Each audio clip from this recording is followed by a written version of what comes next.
আপা এসে পড়ছি। জি ভাইয়া। আচ্ছা ভাইয়া, আমার ভাড়াটা কত হয়েছে? আপা আপনার ভাড়া হয়েছে 150 টাকা। 150 টাকা? ভাইয়া আমার কাছে না 30 টাকা কম আছে। 30 টাকা কম আছে? আচ্ছা সমস্যা নেই, আপনি দেন। কিন্তু ভাইয়া আপনার লস হয়ে যাবে না? না সমস্যা নেই, আপনি অন্য একদিন দিয়ে দিন। ঠিক আছে ভাইয়া, থ্যাংক ইউ। আচ্ছা ঠিক আছে।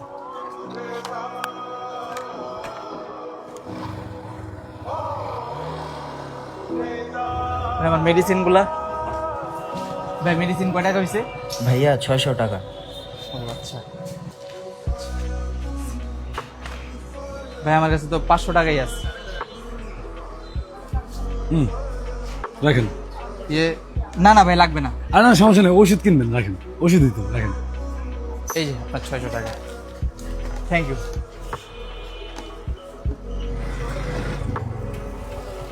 কি হয়েছে ভাইয়া, বাইকে কোনো সমস্যা হয়েছে নাকি? না ভাই, বাইকের তেল শেষ। ও আচ্ছা, আপনি বসেন, আমি আপনাকে পাম্পে নিয়ে যাই। না ভাই সমস্যা নেই, এই সামনেই পাম্প, আমি চলে যাবো। আরে ভাইয়া, মানুষ তো মানুষের জন্যই, তাই না? আর মানুষে যদি মানুষের হেল্প করতে না পারি, তাহলে তো ভাইয়া মনুষ্যত্বটাই রইল না। আপনি ভাইয়া বসেন। থ্যাংক ইউ ভাই।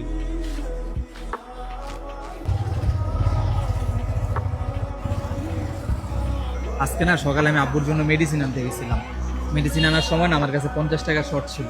ওই টাইমে একটা ছেলে না আমাকে হেল্প করছে। দোস্ত জানোস, আজকে আমি বাসায় আসার সময় আমার পাঠাও রাইডে ভাড়া আসছে 150 টাকা, কিন্তু আমার কাছে না 120 টাকাই ছিল মাত্র। পরে আমি ড্রাইভার ভাইয়াকে বললাম যে ভাই আমার কাছে না 120 টাকা আছে। উনি না বললো যে আপু কোনো সমস্যা নেই, আপনি আমাকে 120 টাকাই দেন, 30 টাকা পরে দিন। আমার না এইটা ভাই অবাক লাগতেছে যে এখনো মানুষের মধ্যে মনুষ্যত্ব বাইচা আছে। আমিও আসার সময় দেখছি একটা ছেলের বাইকের তেল শেষ হয়ে গেছে। পরে কি করলাম, তেলের পাম্পে নিয়ে গেলাম। আর আজকে আমার সাথে কি হয়েছে জানোস? আমি ফার্মেসিতে গেছিলাম ওষুধ কিনতে, বাসায় আসার সময় আমার বাইকের তেল শেষ হয়ে গেছে। একটা লোক আসলো, এসে আমাকে হেল্প করলো, পাম্প পর্যন্ত নিয়ে গেল। আসলে ব্যাপারটা কি জানোস, কোনো মানুষ যদি কোনো মানুষকে নিঃস্বার্থভাবে সাহায্য করে, উপরওয়ালাও তাকে সাহায্য করে।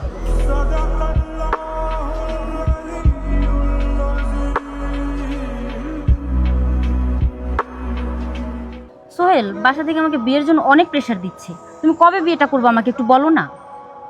আরে বাবা, বিয়ে তো আর মরির মোয়া না যে আমি বললাম আর হয়ে গেল। বিয়ে করার আগে তো আমার নিজের পায়ে দাঁড়াতে হবে, তাই না? আচ্ছা, এখন যে আমি তোমাকে বিয়ে করব, বিয়ে করে আমি তোমাকে খাওয়াবো কি? আমার নিজের কাছে তো কোনো জব নাই।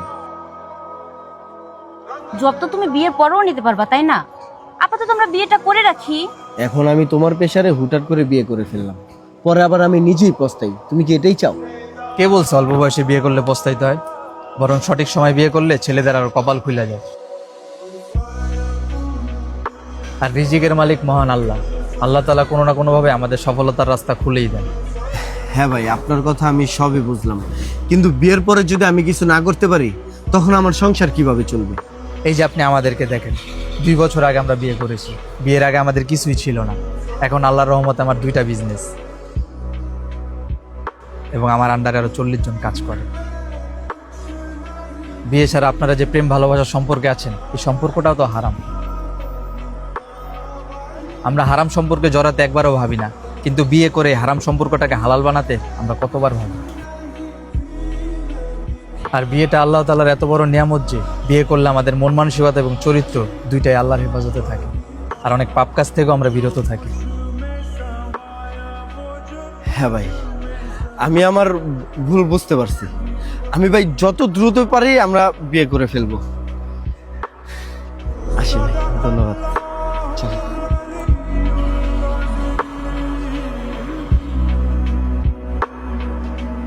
বডি বানিয়ে দিলে মাস্ট বি দৈনিক পুশ-আপস মারতে হবে 20-30টা করে। এভাবে দেখো, ফলো মি। এমনি এমনি উফ, এমনি দৈনিক কয়টা করে? 20-30টা করে ফার্স্ট। তাহলে এত কষ্ট করে জিমে পুশ আপ নামাইরা আমি একটা বিয়া করে নিলে বাসায় তো যখন মন চায় তখনই পুশ আপ মারতে পারি। বাসায় বউও থাকবো, যখন মন চায় যে কটা মন চায় পুশ আপ মারতে পারো। আচ্ছা তাহলে অন্য মাইট দেখে আসো। আমার কষ্ট না। এই দেখো, এটা হলো গ্রিপ। তোমার যদি হাত মজবুত করতে হয় তাহলে দৈনিক এই মাইটটা 100 বার মারতে হইব। এমনি এমনি এমনি এমনি এমনি এটা প্রতিদিন 100 বার? হ্যাঁ, এমনি এমনিই তো। এমনি এমনি। তাইলে ভাই দৈনিক 100 বার যদি এই মেয়ের মারতে হয়, আমি এত কষ্ট করে জিমে আহম গিল্লিগা। আমি যদি বাসায় একটা বিয়া করে লই, বাসায় যদি একটা বউ থাকে, তাহলে আমি 100 কে চাইলে 500 বারও মারতে পারুম, যখন মন চায় তখন মারতে পারুম। কি আপনি ভাই লোহা লক করে দেখাইতেছেন ভাই, এটি কষ্ট না একটা? অন্য মেয়ে দেখে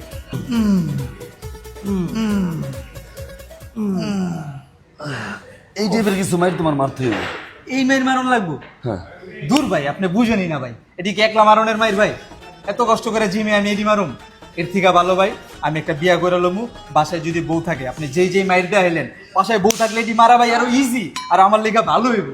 কি আপনি মাইরটা দেন, হুদ্দে আপনি জিম করেন? খারান, আমার ব্যবস্থা আমার নিজের করতে হইব। পাইছি, আপনি থাকেন, দেখেন আমি কি করি। জিমই তো আজকে। এক্সকিউজ মি, আপনাকে দেখে মনে হইতেছে আপনি জিম করতে করতে অনেক টায়ার্ড, তাই না? নেন একটু পানি খান। জিম করাটা তো একটু কস্টেরই, কিন্তু এখানে ফ্যাসিলিটিস খুব ভালো, এই জন্য এখানে জিম।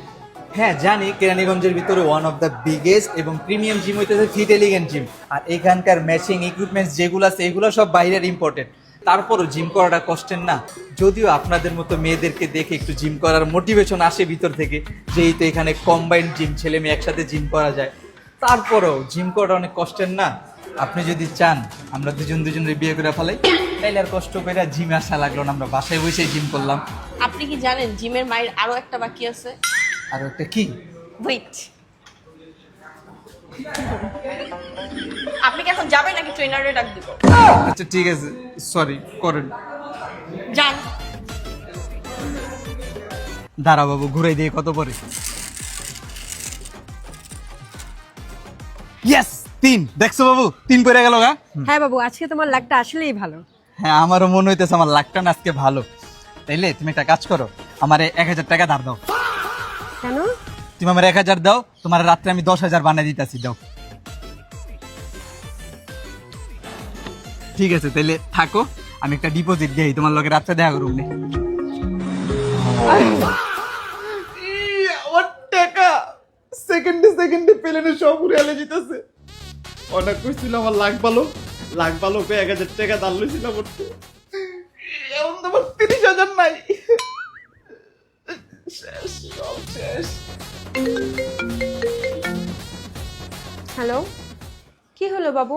তোমার না 10,000 টাকা দেওয়ার কথা? তো 10,000 টাকা তোরে আমি তোর লেগে আমার 30,000 টাকা নাই হয়েছে, তুই উল্টা আমার 29,000 টাকা জরিমানা দিবি।